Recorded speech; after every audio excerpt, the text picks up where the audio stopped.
Jeff Zucker is out at CNN, and I can tell you, maybe I'll get into some of the specifics about my experience years ago at CNN, Clay. I don't want to dive into that before we tell everybody what's happened here. He had a relationship with a subordinate, a very senior executive, but still a subordinate, because CNN was Zucker's kingdom. I mean, what people got paid what Zucker wanted them to get paid. They got the show Zucker wanted them to. He was, I was going to, could you say the malevolent tyrant instead of the benevolent? Yeah. The malevolent tyrant of CNN. And now he's gone because he didn't disclose this relationship. A couple things, Clay. I just want to throw this to you because you also know that there could be some big lawsuits that come out of all this. The subordinate female is staying at she's staying on at CNN. He is gone. He resigned effective today. Didn't disclose the relationship. What I think so interesting is this: Chris Cuomo thought that he could get away with things that nobody reasonably could have imagined would fly. I mean, the helping with his brother, using his pulpit to do so, and behind the scenes comms assistance. I think it's because he knew about what was going on with Zucker, and he felt like he was covered from on high.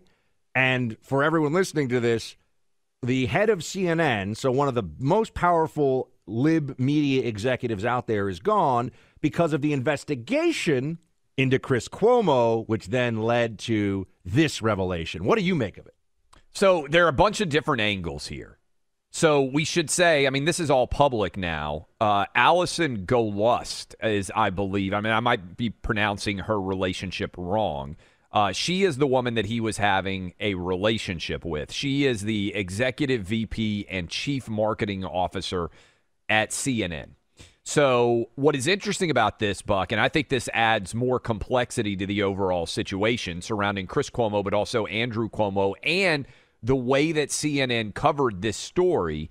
Allison Golust worked with Andrew Cuomo back in the day. In fact, she's a veteran PR expert. I'm reading from Radar Online.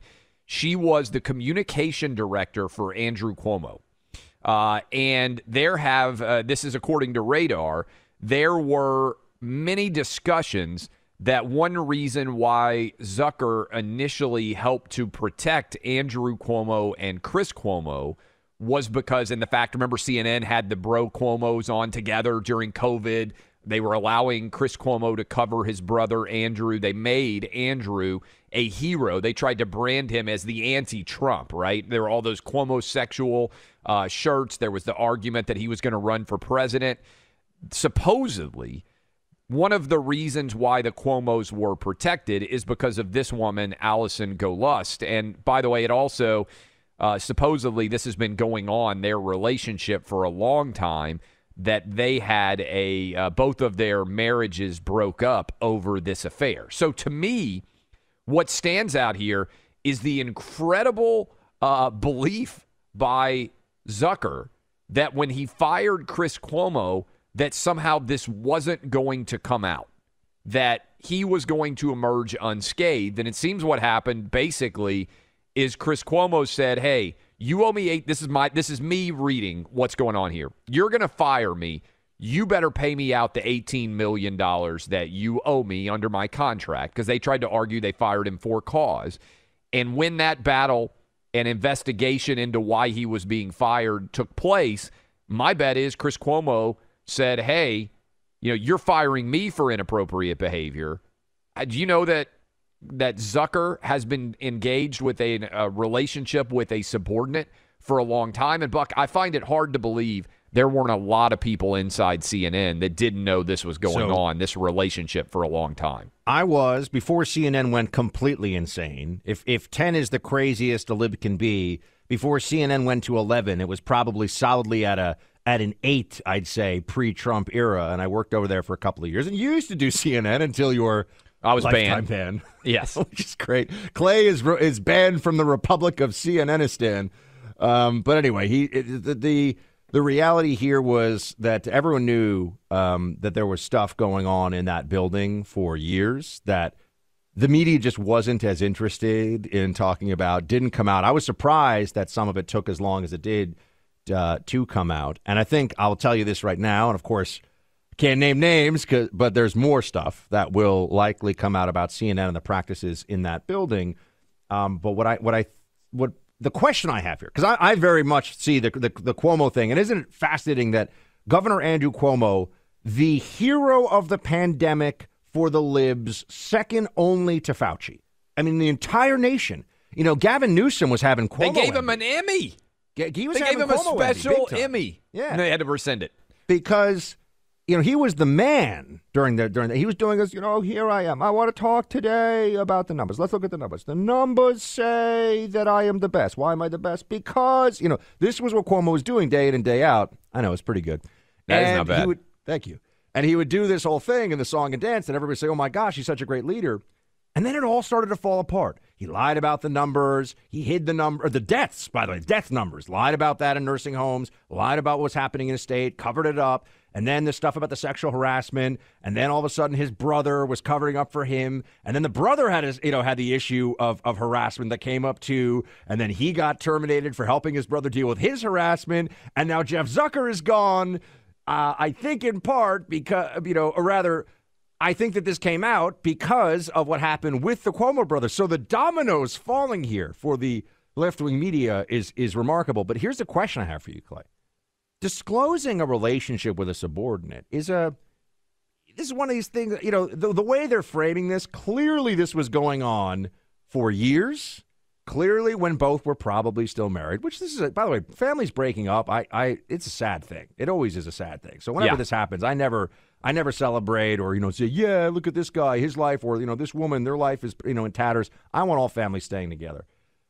But why not disclose this, right? There must be something that we don't know about the situation, and I think there are things we haven't heard yet that are actually worse, because this is a very sudden resignation from a guy who's, making probably $15 million, $20 million a year to run CNN. Who is a more powerful news executive on the left than he was? It's tough to come up with a name. There is. Well, and also he was running sports. So, Jeff Zucker was massively powerful. And so, to me, I think you're right. When these resignation letters pop out of nowhere, it usually means there's a big investigative piece coming within a day or two somewhere down the line, right? And they know that media source has got the goods on them and that they're going to be sharing it. My first thought is failure to disclose a relationship. Let me just say this. If that relationship had just started 6 months ago, they wouldn't be firing him over failing to disclose that relationship. I think what's likely come into play here is he probably hired her while already being in a relationship with her, which is a big no-no, right? If you are he said he's having worked a with her for relationship 20 years. Yeah, right. But I brought her from the Cuomo office to come work at CNN a few years ago. And so I think there are probably going to be some details coming out about what he did or did not reveal. I also believe the big question here, Buck, and when we come back, I'm curious what you would do. Let's presume that CNN suddenly came to Buck Sexton and they said, Buck, you were on air, and we went back and we looked at all the data and we determined that, yes, we weren't yet fully crazy yet when you were on the air, and we value your opinion for what to do at this network. What should we do to... this is a crazy stat, Buck. Tucker Carlson and Sean Hannity have more Democratic viewers in the evening on their show than CNN or MSNBC do. They have lost all of their audience. What do they do to matter again, other than as a pathetic punching bag for left-wing lunacy? They would have to actually try to be a news network. And not a perfect one. They're still going to be liberal. But this is what they used to be. It used to be a liberal news network. Then it turned into Pravda for the DNC. It just went completely anti-Trump, ferociously insane. That's what happened. Could they bring it back to... I always say this. I have more respect for MSNBC, as insane as the commie opinions over there are. They admit that they're commies. They don't use that term, but they admit that they're left, they're liberals, they're Democrats. So there's not this pretense. CNN lives in fantasy land, and the anchors over there live in fantasy land on this issue, and that's why they would never debate it publicly, because it looks so stupid. But they like the pretense. They pretend.